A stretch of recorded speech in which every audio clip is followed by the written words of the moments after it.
আল্লামা বদরুদ্দিন আইনি রহমাতুল্লাহ আলাইহি তার কিতাবের ভেতরে লিখছেন যে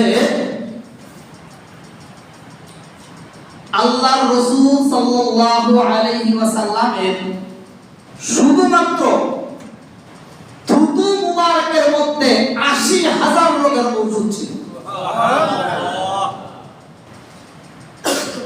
তিনি তার কিতাবের মধ্যে লেখেন এক যুদ্ধে আল্লাহর নবী সেনাপতি নিযুক্ত করে যুদ্ধের জন্য পাঠিয়ে দিবেন। কে সেনাপতি হবে? সাহাবায়ে কেরাম উপস্থিত ছিলেন, একজনের কাছে খেয়াল করতেছেন। এক সাহাবী একজনের নাম বলতেছেন, ইয়া রাসূলুল্লাহ অমুক হইলে ভালো হয়, আরেকজন বলতেছে অমুক হইলে ভালো হয়। বিভিন্ন সাহাবায়ে কেরাম বিভিন্ন সাহাবার নাম পেশ করতেছেন। আবু বকর জিজ্ঞেস করেন, ইয়া রাসূলুল্লাহ, ইয়া হাবিবাল্লাহ, আপনি সিদ্ধান্ত দিয়ে দেন কে সেনাপতি হবে। আল্লাহর নবী বলতেছেন, আল্লাহর পক্ষ থেকে যতক্ষণ পর্যন্ত সিদ্ধান্ত না আসবে আমি ততক্ষণ পর্যন্ত সিদ্ধান্ত দিতে পারি না।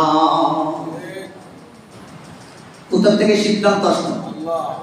মুস্তাফা হাল গাজনা গুফতা তানা গুফতা জিবরাইল হাল গাজনা গুফতা তানা গুফতা রব জলিল।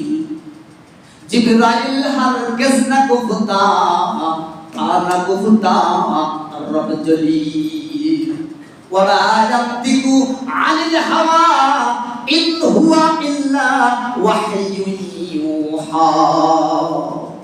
আল্লাহর পক্ষ থেকে যত সময় পর্যন্ত কোনো সিদ্ধান্ত না আসে ততক্ষণ পর্যন্ত আমি রাসূলুল্লাহ সিদ্ধান্ত দিতে পারবো না। কিছুক্ষণ পরে আল্লাহর নবী বলতেছেন সিদ্ধান্ত এসে গেছে। হযরতে আলী কে ডাকো। হযরত আলী এই যুদ্ধের প্রধান কমান্ডার অফ চিফ, প্রধান সেনাপতি হবে, আল্লাহর পক্ষ থেকে সিদ্ধান্ত। হযরত আবু বকর কয়, ওগো আল্লাহর নবী, আলী তো উপস্থিত নাই। আল্লাহর নবী বলতেছেন, আবু বকর, আলীর বাড়ি যায় খোঁজ নাও, সে কোথায় গেছে। হযরত আবু বকর আমার দুইজনে চলে গেছেন আলীর বাড়ি। হযরত আলী রাদিয়াল্লাহু তাআলা আনহুর বাড়ি গিয়ে দেখে হযরত আলী অসুস্থ, চোখের রোগে আক্রান্ত, চোখে দেখতে পারে না, চোখ ব্যথা হয়েছে, চোখ পুদাইছে। আমাদের এলাকায় বলে চোখ পুদানো, যত বেশি ময়লা আসে চোখ পুদানো বলে, বিভিন্ন নাম থাকতে পারে। গিয়ে বলতেছে, আল্লাহর নবী আপনাকে ডাকতেছেন, আপনাকে এই যুদ্ধের প্রধান সেনাপতি কমান্ডার অফ চিফ নির্ধারণ করা হয়েছে। হযরত আলী বলতেছেন, ভাই আবু বকর, আল্লাহর নবীর কাছে গিয়ে বলেন আমি তো অসুস্থ, চোখে ভালো করে দেখতে পারি না, চোখে আক্রান্ত। আল্লাহর নবীর কাছে এসে গিয়ে তখন বলেন, আল্লাহর নবী বলেন, আলী ডাকো, আমার কাছে ডেকে নিয়ে আস। হযরত আলী নবীজির কাছে যখন আসলেন, আসার পরে আল্লাহর নবী আলীকে জিজ্ঞেস করে, কি অবস্থা, কি তোমার সমস্যা? বলে চোখের সমস্যা, চোখ ব্যথা, চোখ পুড়াইছে। ইয়া রাসূলুল্লাহ, আমি তো এই কমান্ডারের এত বড় দায়িত্ব পালন করতে পারবো না। আল্লাহর নবী বলতেছেন, আলী আমার কাছে আসো।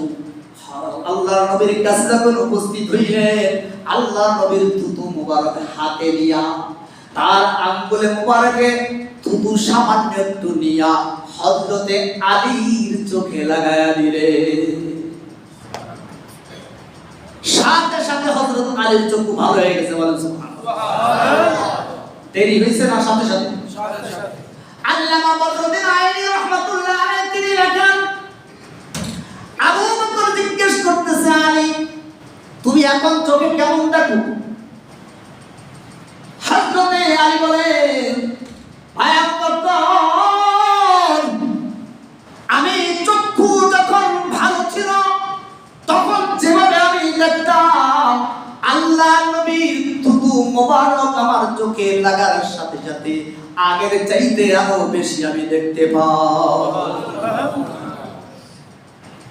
আরো বেশি জ্যোতি, দৃষ্টিশক্তি বাড়ছে না কমছে? বাড়ছে। হযরতে আলী বলেন,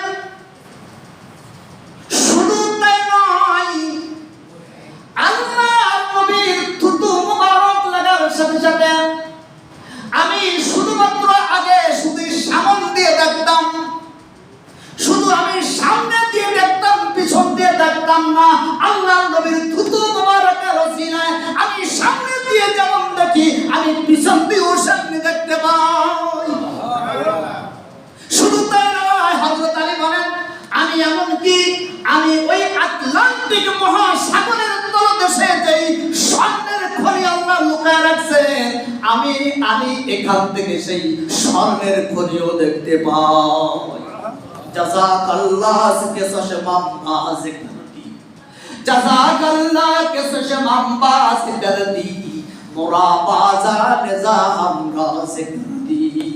আল্লাহর নবী শুধু নবী ছিলেন না, তিনি শুধু ইসলামের বিধিবিধানই শুধু বাতাতেন না, তিনি শুধু রূহানি ডাক্তারই ছিলেন না, তিনি তিব অর্থাৎ শারীরিক ডাক্তার ছিলেন। ঠিক কিনা? আপনাদের বিশ্বাস হয়? আমি মধ্যে একটা বললাম, সহস্র এরকম ঘটনা